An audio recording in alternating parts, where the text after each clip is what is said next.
Thank you very much. All right, everyone. Thanks for coming to this week's forum in law, ethics, and society. And today we have a really good up-and-coming speaker, Dr. Damian Patrick Williams, and he's from North Carolina in Charlotte. And he's going to give us a kind of an extension on the last two talks on AI. Hopefully this will kind of seal the discussion. We'll be able to talk some more about it next week. All right, so with great pleasure, I'd like to introduce you to Dr. Damian. Let's give him a hand. Thank you very much for the introduction, John, and thank you all for having me with you today. It's very nice to be back at Sonoma State. This is, as I was just discussing, Dr. Sullins. This is my second time with you all, but it's been 3 years since the last one, so very happy to be back with you. The title of my presentation today is On Bullshit Engines, the Socioethical and Epistemic Status of GPT and Other Quote-Unquote AI. This is an extension of some of the work that I've been doing for quite some time now, looking into how human values make their way into algorithmic systems, artificial intelligence, and other technologies, and thinking specifically about how different forms of marginalization and marginalized lived experience are affected by the ways that these systems are built and how they could make their way into those systems in a more representative and informative way. So today we're going to take a look first and foremost at some of the implications of what AI as it's currently conceived of, the way it's currently framed, thinking about generative AIs like GPT, DALL-E, Midjourney, various other image and text generators, how they're currently framed and conceived of. And then we're going to talk a little bit about the ways that they affect our thinking in the world, what they do to our sense of knowledge, our shared understanding of facts and reality. And then we'll talk about how these systems are constructed and how those things tie together. And then we'll think a little bit about what might be done otherwise. So let's take a look at generative AI's epistemic impacts. When I think about epistemic impacts, what I'm talking about here are, like I said, the ways generative AIs like GPTs, image generators, video generators, voice generators, how they affect our shared understanding of knowledge, what we consider to be factual, and what we can count as a candidate for knowledge in the world, and as candidates for knowledge holders as well. So I'm going to give a quick run through of several events that have happened fairly recently. Most of these come from within the past year, but each of them is a kind of example of some of the things that can go wrong with these tools. Recently, there was a discussion of the fact that on Amazon, one could buy AI-generated mushroom foraging guides. And these mushroom foraging guides were not image generated, but they were text generated. And the text associated with the mushrooms and the pictures that were chosen were in many cases wrong. Now, when it comes to misidentifying plants out in the wild, you can have a bad time in a number of ways. One of those ways is, you misidentify something as safe when it's actually poisonous, you get a rash. But when it comes to things like mushroom guides and foraging for food, one of the ways that can go wrong is you die. Many mushrooms look similar to other mushrooms enough that if they are misidentified and you ingest them, you will in fact get very, very sick and possibly cease to be. An image associated with erroneous text and wrong identification by a GPT type system and then packaged and sold online as a definitive source of knowledge about what kinds of mushrooms one should be able to find out in the world is dangerous in a number of ways. One of the things that I've done, I tend to, when I think about and when I work with these things, I work with Google Bard and test Google systems against these outcomes.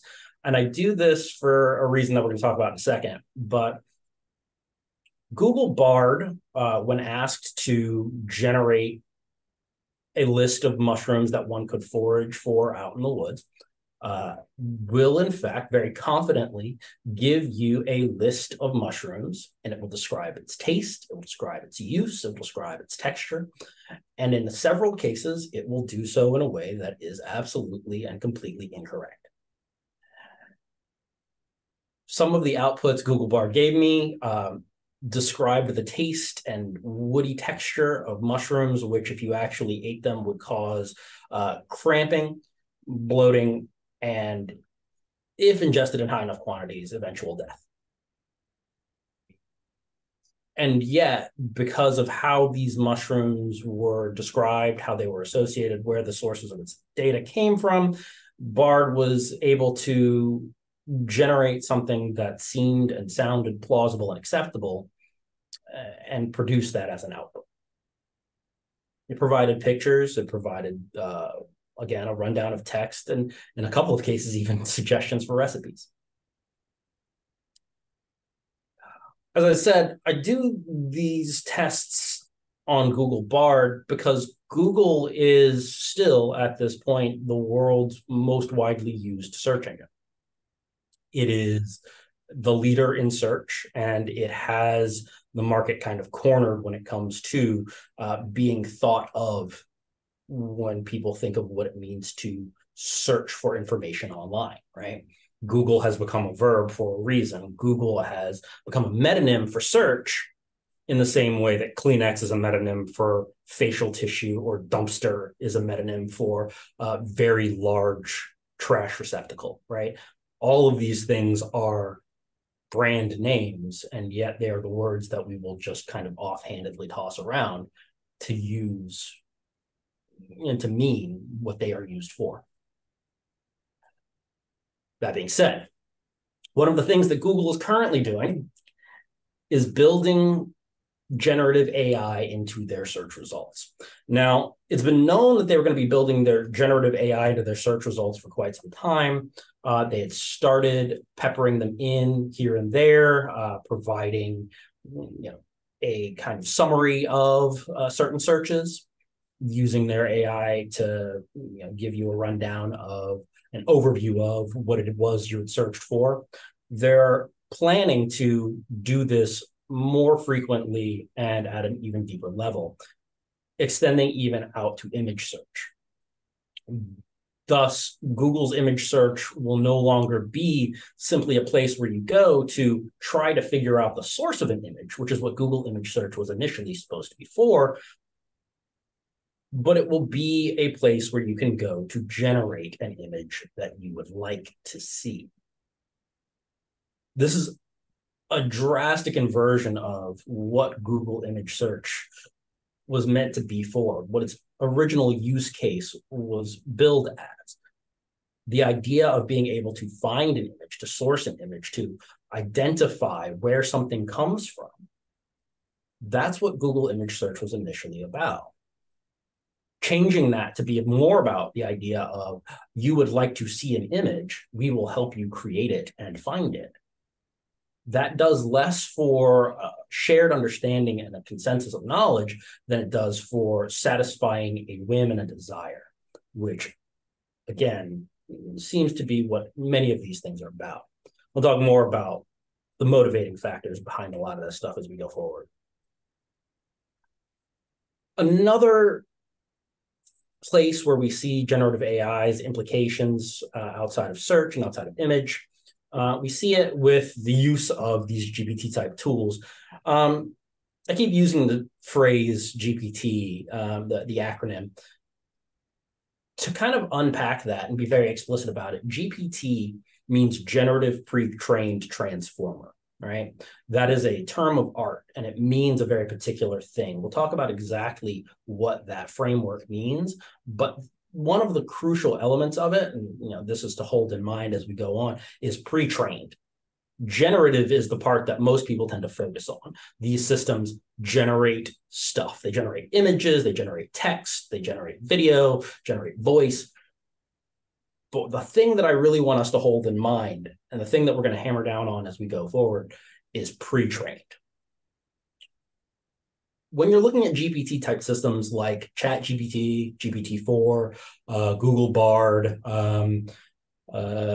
Odyssey from Meta, these systems are not always going to provide you with results that are, they're not going to provide you with results that actually meet your needs or your expectations. One of the ways that these systems often fail is along gender lines. So when you ask for text, or when you ask for a summary of a text from these systems, and you ask it to deal in unexpected, unanticipated gender variance, these systems tend to fail. What I have on the screen here is a couple of interactions with Bard, asking it to analyze sentences. And these are the sentences like, the doctor yelled at the nurse because he was late. And then I ask who was late. The response from Bard, the doctor was late. Sentence states that the doctor yelled at the nurse because he was late. This means the doctor was the one who was late. The nurse was not late. Then it gives you tries to give you a grammatical breakdown of the sentence where it is also incorrect, but that's a different problem. Looking at the sentence, the doctor yelled at the nurse because he was late. Who was late? Who yells at whom because of lateness? Does the late person yell at the person who asks them about their lateness? I mean, yeah, sure, if they're a jerk, but is that usually what we're doing? Is that usually the standard mode of human interaction? No. Next sentence, the doctor apologized to the nurse because she was late. Who was late? The nurse was late, says Bard. Already you can probably get a sense of what's happening here, right? To give it a little bit more, the nurse gave the doctor money because she was owed. Who was owed? The nurse was owed, says Bard. The nurse gave the doctor money because she was owed. I ask again, who was owed? Gives several different breakdowns to justify the notion that in that sentence, somehow the nurse is the person who was owed money.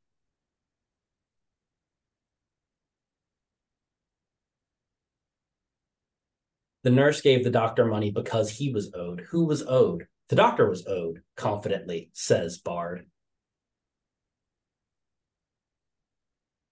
In each of these situations, Bard, ChatGPT, and GPT-4 all confidently assert that nurse equals female and doctor equals male, and it will contort the rules of the English language to make that assertion work.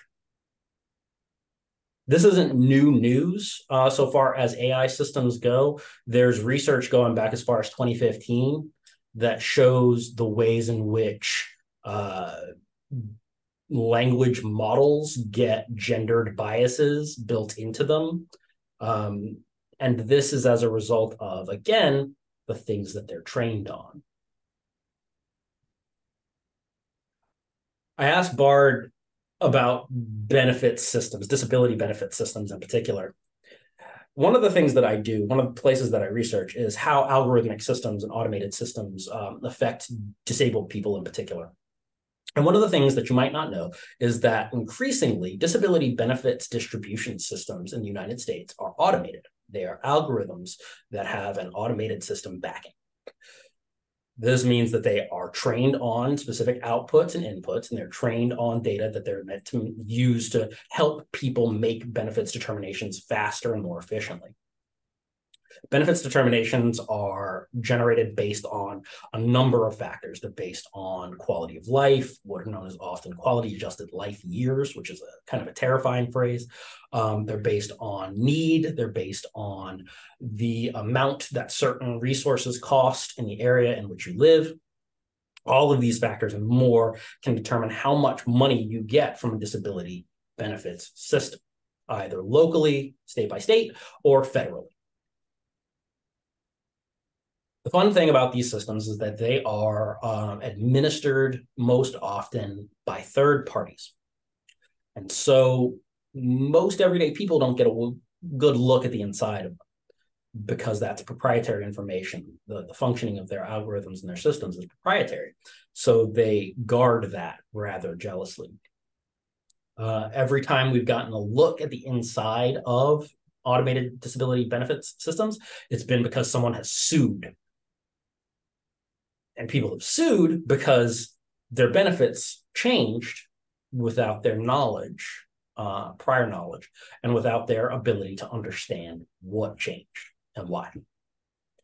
People got less money month to month and had no way to understand what in the system had shifted to make their determinations and their outputs lower. And so they sued. What we get when we take a look at the results of those suits, we see very large spreadsheets, very complicated, sets of inputs and outputs, but basically spreadsheets. Many different factors as noted.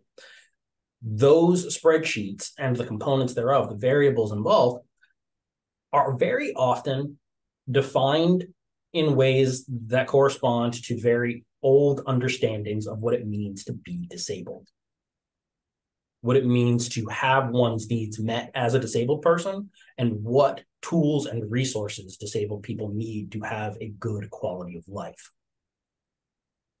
Disability benefits systems will very often pay out lower amounts of money to people who receive care in their own homes, because the assumption is that the financial support of living in one's own home comes from people like their parents or their partners or other people who live with them. And the fact of the matter is that studies actually show receiving care at home from a partner or a parent or a roommate, a friend, actually often requires more money because depending on the level of care, the person involved might not be able to work another job and might not actually be able to be a source of income. Resources that become necessary might not be able to be paid for by that other person. That source of income is not always accounted for accurately. The assumption that gets built in is that they are themselves a source of funds.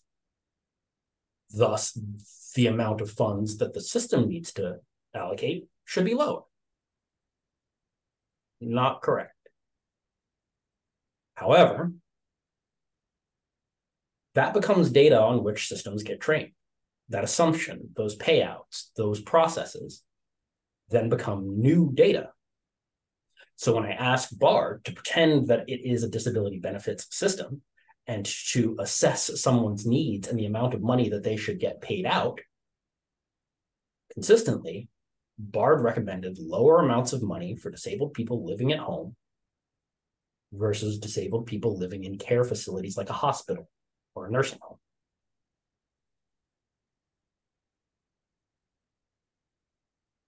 Now, you might ask, why does that matter? BARD's just BARD. GPT is just GPT. These are just things that people play around with. They're just, things that people type random questions into and get random answers out of, except that's not, as you know, the case.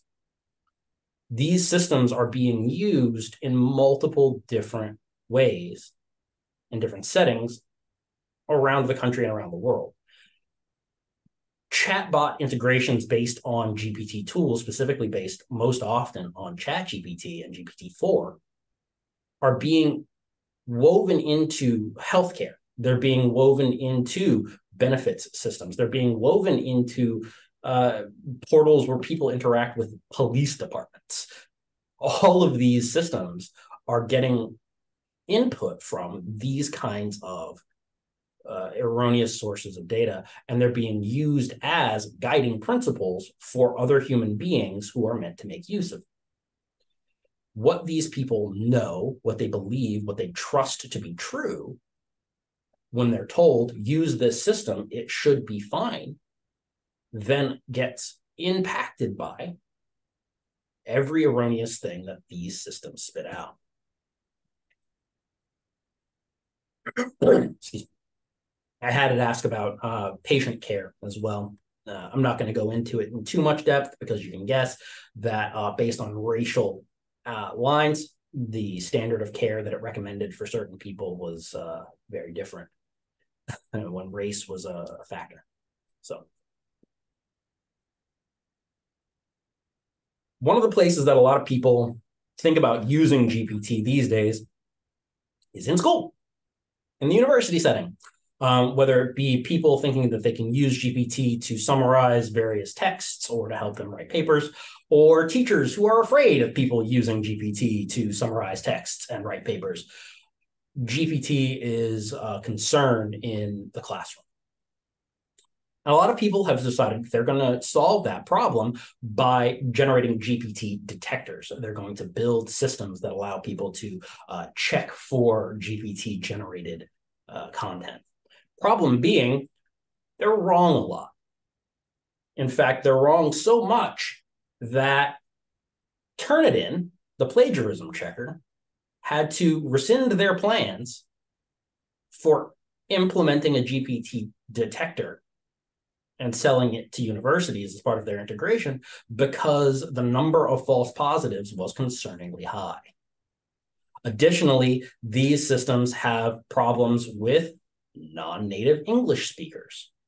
They judge non-native English speakers to be AI generated at a far higher rate than native English speakers. They also have problems with neurodivergent writers. People with ADHD and autism were judged at higher rates to be AI generated in their writing than neurotypical writers. All of these false positives are impacting not just the general quality of student life and whether or not we can trust GPT checkers, they're also impacting how people behave towards one another. This is an email that a friend and colleague received. The AI design of your email is clever, but significantly lacks warmth. Would it be possible to be contacted by a human being moving forward instead of AI? Many thanks, whoever sent this. And this is the email that my friend and colleague replied with. It's not an AI. I'm just autistic. See you, friend. There's already a problem in our society with people, specifically autistic people, but also ADHD people and otherwise neurodiverse populations being perceived as robotic and less human, less feeling. The fact that these GPT detectors ping more on neurodivergent writers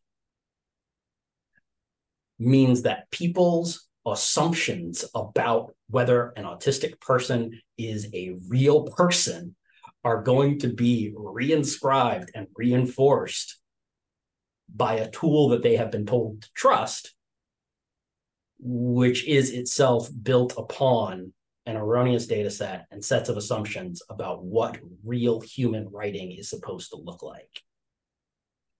The impacts here don't just flow in one direction. They are multi-directional, not even just bi-directional. They are multi-directional.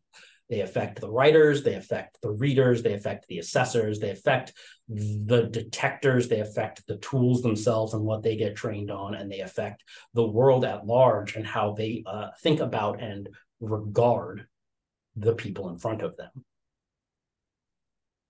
Ultimately, the idea that a neurodivergent person has to take more time and think more carefully about what it is that they write, about how they will be perceived, a process that's undertaken by most neurodivergent people at a higher rate anyway.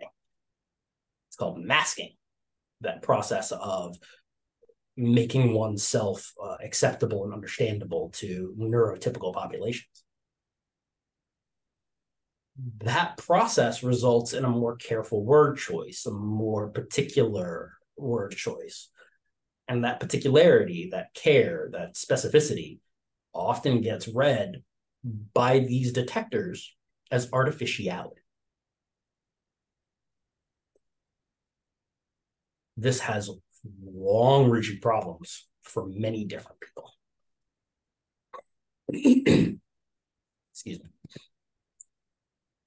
And then we have the fact that AI tools, GPT tools, and AI translation tools, they're often trained primarily on English-speaking populations, which means that when they are deployed in non-English speaking contexts, not only do they fail more often in ways that we previously discussed as regards to assessing non-English, English speaking, or English as a second language speakers, rather, apologies. They also have more trouble with the translation of English into other languages and other languages into English. Here we have a headline which says that AI translation is jeopardizing Afghan asylum claims. Automated AI translation tools are being used to help, supposedly, asylum seekers to make asylum claims, to fill out their paperwork, and to actually try to leave places that are actively dangerous and harmful to them and come to the United States. But those translation tools are trained primarily on English, and often when they are trained Pashto, and they're trained in other languages, even familiar languages like Spanish, they are trained at a much lower rate of fidelity with a much smaller data set. And so the translation does not work as well. As an aside, you can translate that article with Google Translate into Spanish and Portuguese from English. Just thought that was a bit odd.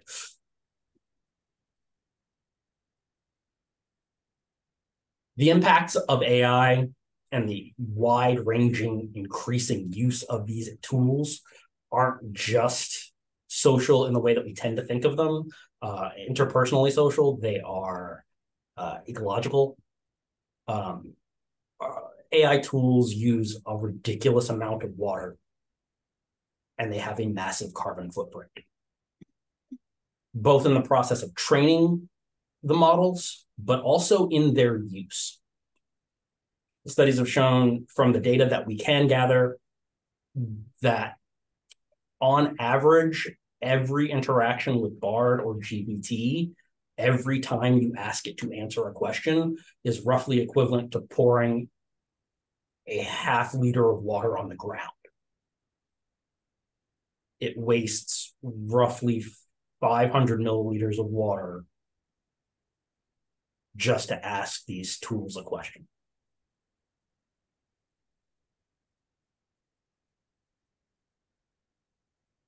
I say because, based on what we can know and what information we can gather, because, again, Microsoft, OpenAI, Google, Meta, all of these companies are extraordinarily precious about what kind of information they'll allow out in the world about these tools, not just in terms of what the data consists of, and not just in terms of how the models are tuned, how various elements of it are weighted, but in terms of what they do and how they do it.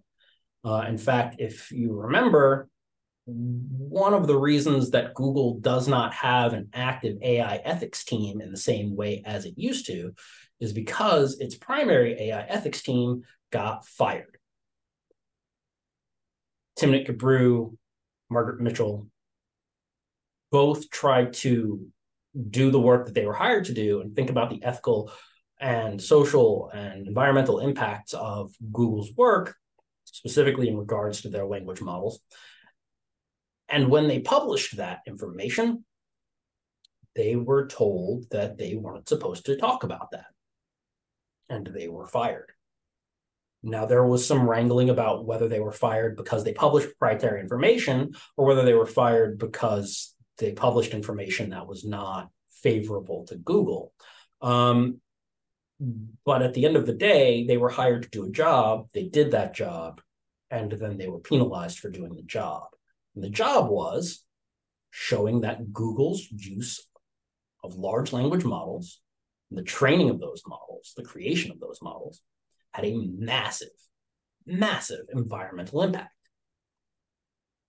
and recommending that they should cease said work until such time as that environmental impact could be mitigated. As you can tell from what we've talked about so far today, that's not the direction Google wanted to go.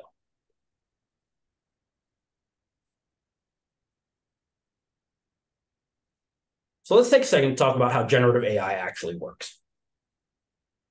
Generative AI tools are based on machine learning techniques. They are an offshoot of machine learning techniques that were not able to go quite as far as people wanted them to go. Certain techniques had to be implemented in order to make these systems work as well as they wanted them to. So for GPT and language models, one of the things that we're looking at a history of natural language programming, right? And so you have a system wherein you're trying to create a tool that speaks and converses in so-called fluid natural language. And so you train it on large rafts of that natural language. You train it on sets of data that are consisted of what are known as tokens. And those tokens are words, phrases, and concepts that are correlated to each other. And then you train it and you teach it how to associate certain words and certain phrases with certain concepts. You do this over and over and over and over again until it, from the data you have given it, can consistently and repeatedly associate those words and those concepts in the ways that you want it to. This is a probabilistic model. This is statistical generation. It takes keywords and concepts and it generates them and associates them by frequency and by weight. You can train these systems to associate certain types of correlations, certain types of connotations of phrases, certain sub-definitions and concepts with each other at a higher rate. You can tweak that within a model. You can weight these things. And what you get on the other side is a model that more or less spits out pretty fluid, natural seeming language. However, think about all the problems that we've looked at thus far. All of these systems are trained on human language. They're trained on data sets that often come from places that are not great. Many of the early data sets that were used were built out of what was known as the Enron corpus, which was a treasure trove of emails between members of the Enron Corporation. These emails were made public and able to be turned into a corpus of natural language data because Enron was on trial and those emails became part of the public record. So that tells you a little bit of something about the likely content of those emails. Enron was on trial for massive fraud, for defrauding its investors and perpetrating a fraud against the public. And the emails in question consisted of conversations about how to go about better defrauding people, but also conversations about just general day-to-day office stuff, including chain letters and off-color jokes and really unsavory observations about certain ethnicities of people and certain members of the workforce in the office. And all of that becomes a part of the data set, right? The Enron corpus isn't the only data set, but it's an exemplar. And for a while, it was the most used data set out there because it's huge and it was free. Actually generating a corpus is difficult. Getting your hands on that much natural language conversation for free that is not protected by privacy is difficult. And so the Enron corpus was, as I said earlier, a treasure trove. But when you train on things like this, when you teach a system based upon these kinds of correlated and repeated correlated concepts, words, and tokens, you are teaching that system to associate certain ways of thinking about certain types of people with each other, right?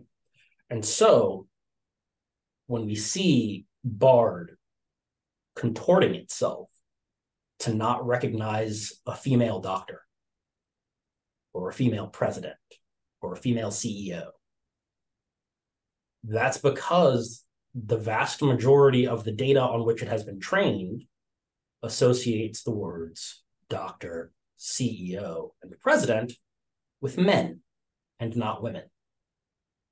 When I tried it with non-binary people and used they as a pronoun, it gave me weird answers that were not grammatically correct in a number of ways.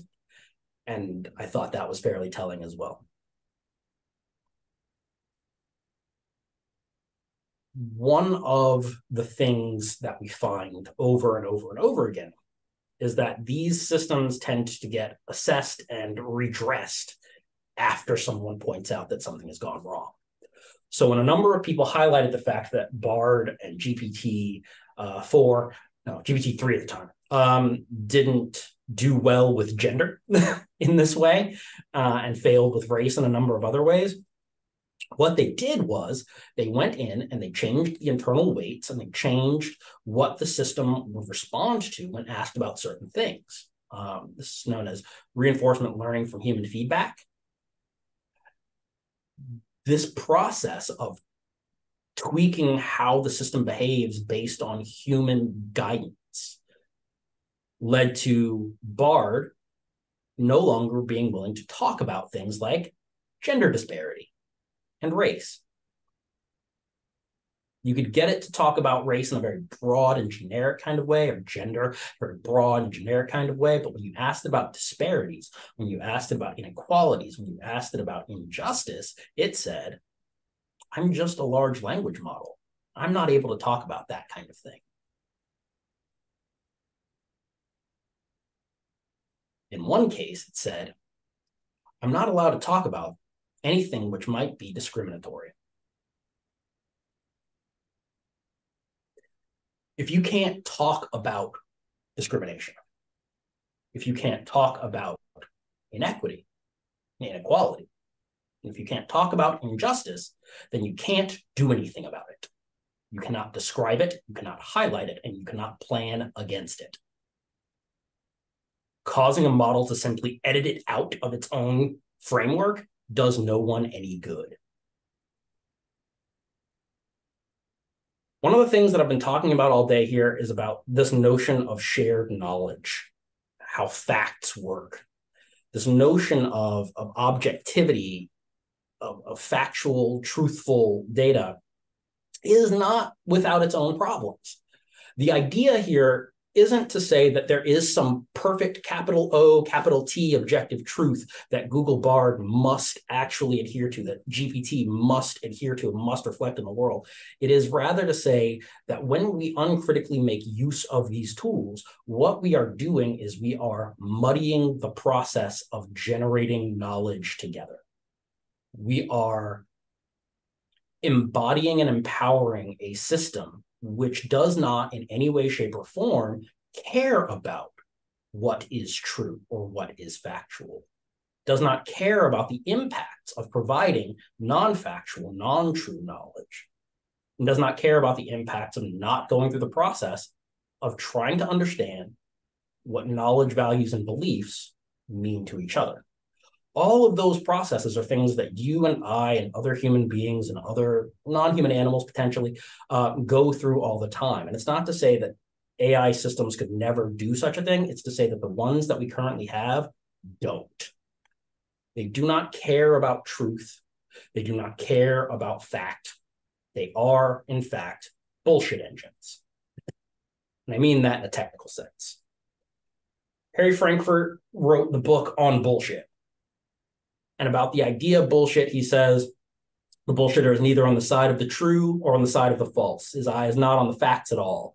He does not reject the authority of the truth as the liar does and oppose himself to it. He pays no attention to it at all. By virtue of this, bullshit is a greater enemy of the truth than lies are. Bullshit isn't trying to make somebody believe a false thing. It's not caring about the truth at all.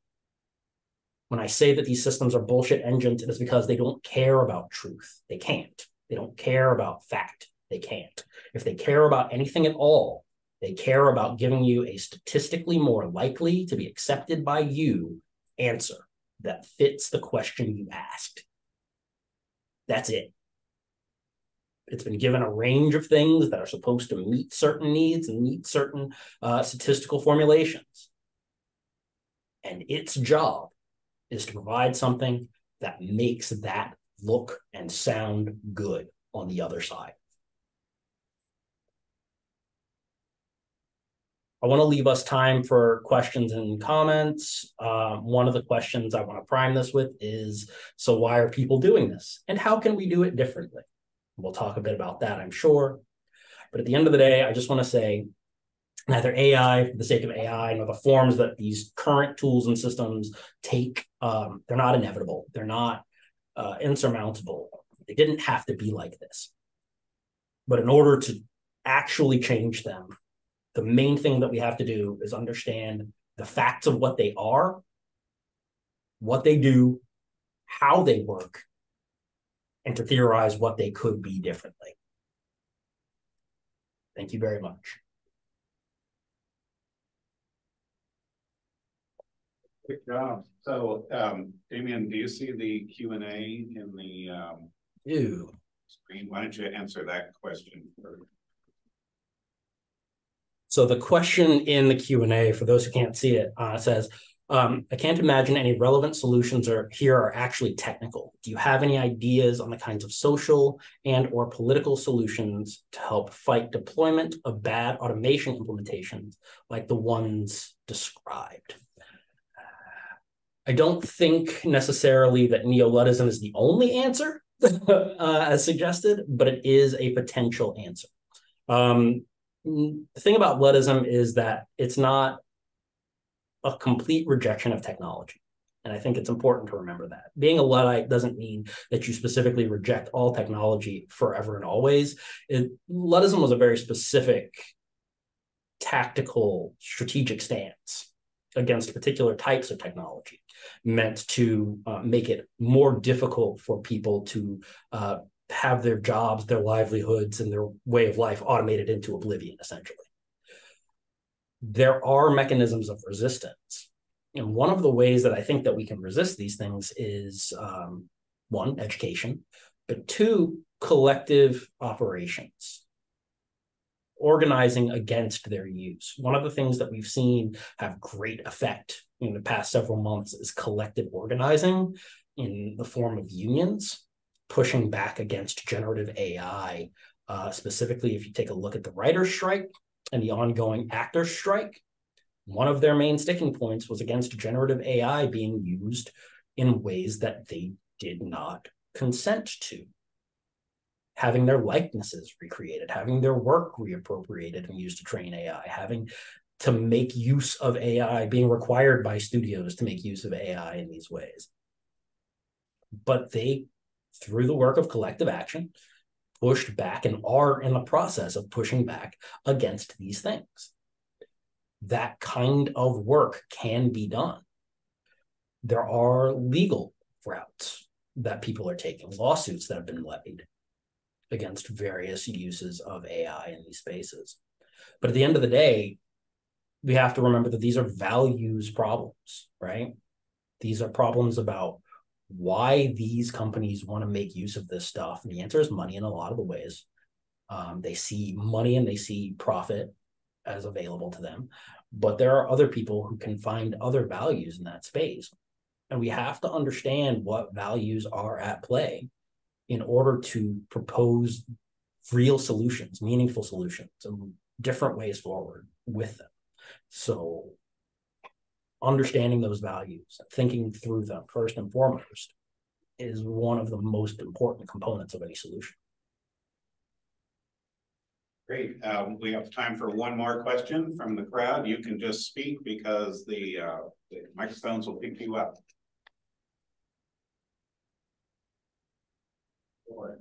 I was wondering if you have a particular area of concern as far as bullshit engines go, like a particular industry that you think that bullshit aspect might have a really profound impact on society. Honestly, there's several. I mean, I think about these things, as I said, in terms of disability benefits, but I also think about things like predictive policing, people making use of these systems in a policing context to make determinations about where they should deploy police officers, what kind of response should be generated within a neighborhood during quote unquote unrest. If you think about the social justice protests of 2020, think about a generative AI built response to that based upon how police departments responded and what kind of data would have been fed into those systems, and think about that amplifying and multiplying upon itself in police interactions around the country. Like, that's quite frankly potentially deadly, right? Like, that is deeply problematic. But also there's the medical industry, people making use of these things to diagnose patients or to guide recommendations for patient outcomes. All of these things have potential issues that could be very seriously life and death issues, right? There's massive health disparities between Black patients, between Hispanic patients, Native American patients, and white patients. And those disparities are based upon how doctors regard and treat those people. And then those outcomes become new data that the systems get fed on. And so those prejudices and those prejudicial biases become part of the data and the kinds of recommendations that those systems will make. So all of those things can be extraordinarily, unfortunately, impactful. So it's difficult for me to choose one place where I'm concerned. I'm concerned about it in every place where it touches human life. Hey, I will ask you a real quick question, which is, we know that this particular technology has these errors that you delineated, and I did as well last week.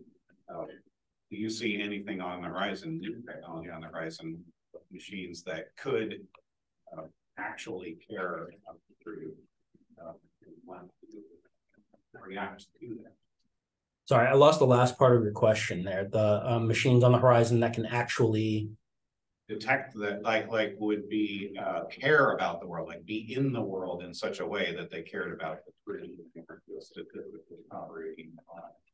Yeah, I mean, I think that there are increasingly efforts towards people trying to build systems that actually do relate to human beings in a meaningful way, that are trying to be instantiated in the world in that kind of relational framework, right?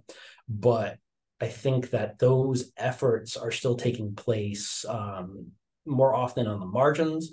There are groups like the Distributed AI Research Group who are trying to build these things smaller, who are trying to build them more ecologically minded, who are trying to think in terms of human-centered and humanity-focused AI in that way.